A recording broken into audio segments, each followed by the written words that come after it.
जब आदमी ने महिला का लाल घूंघट उठाया तो वह यह देखकर हैरान रह गया कि उसके सामने खड़ी सौम्य और खूबसूरत महिला उस बदचलन औरत से बिल्कुल अलग थी जिससे वह ब्लाइंड डेट पर मिला। वह महिला न केवल लालची और भौतिकवादी था बल्कि असभ्य और दबंग भी। फिर भी उसके सामने खड़ी महिला मधुर स्वर में बोल रही थी और शालीनता और बुद्धिमत्ता से भरी हुई। तभी महिला ने देखा कि उसके सामने खड़ा आदमी उसकी ब्लाइंड डेट वाला मूर्ख नहीं था, इसलिए उसे तुरंत एहसास हुआ कि वह गलत दूल्हे के साथ गलत शादी की कार में बैठे। इस बीच मूर्ख को उसके उपद्रवी दोस्तों ने घेर ली तो शादी की रात की शरारत शुरू करने के लिए तैयार। उस गुस्सैल औरत को तुरंत ही उनके बुरे इरादे का पता चल उसने मेर से एक फल काटने वाला चाकू उठाया और वहां हंगामा मचा। फिर वह मूर्ख को वापस कमरे में ले गई और गुस्से से आगबूला होकर उसे बेकार होने के लिए डांटा। फिर उसने अपना घूंघट फाड़ दिया। तभी उसे पता चला कि जिस आदमी से उसने अभी अभी शादी की थी वह उसकी ब्लाइंड डेट वाला आदमी नहीं। यह पता चला कि अभी कुछ समय पहले ही दोनों महिलाओं की एक ही समय पर शादी हुई। जब महिला ने विरोध किया तो उसकी मां ने उसे 2 लाख युआन की कीमत पर एक बेहद मूर्ख व्यक्ति को बेच दिया। उसकी मां ने इमारत से कूदने की धमकी जिससे उसके पास आत्मसमर्पण करने के अलावा कोई विकल्प नहीं। जहां तक उस बदतमीज महिला का सवाल है, वह एक शक्तिशाली परिवार से थी और उसे एक अमीर सीईओ के साथ ब्लाइंड डेट पर बिठाया। लेकिन सीईओ को उसमें कोई दिलचस्पी नहीं थी और उसने इस मैच से इनकार कर दिया। हालांकि उसके पिता ने उसे बुरी तरह पीटा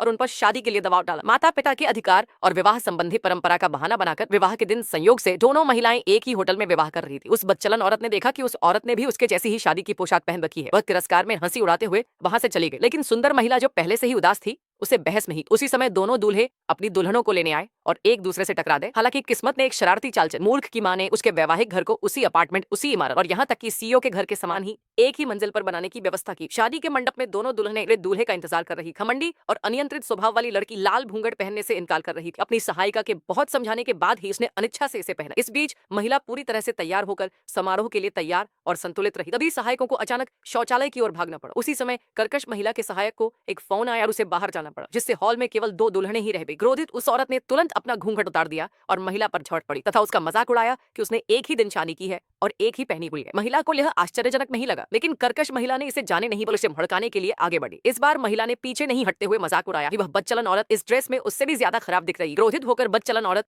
लड़ने के लिए तैयार हो। कभी दूल्हे अपनी दुल्हन को लेने के लिए घबराहट में दोनों महिलाओं ने जल्दी से अपने घूंघट से खुद को ढक लिया, लेकिन अपनी सीटों पर लौटने की जल्दी में वे एक दूसरे से टकरा गए। वह बदचलन लड़की तुरंत भड़क गई। महिला भी पीछे नहीं हटी और दोनों अभी भी घूंघट में हाथापाई करने। इस अफरा तफरी में वे गलत जगह पर बैठ गए। उसी समय महिला सहायक शौचालय से लौटते देखा कि मूर्ख आ गया। उसने तुरंत उसे अपनी दुल्हन को लेने के लिए बुलाया, इस बात से अनजान कि वह चुंदर को ले जा रहा है। उनके जाने के तुरंत बाद सीईओ अपनी दुल्हन को लेने के लिए आ गया और बस इसी तरह स्विच पूरा हो गया। यात्रा के दौरान उनमें से कोई भी नहीं बोला। जब सीईओ अपनी दुल्हन को कार से बाहर ले गया तो उसे लगा कि कुछ गड़बड़ है। उसे अच्छी तरह याद था कि ब्लाइंड डेट वाली महिला मजबूत और बलिष्ठ शरीर थी।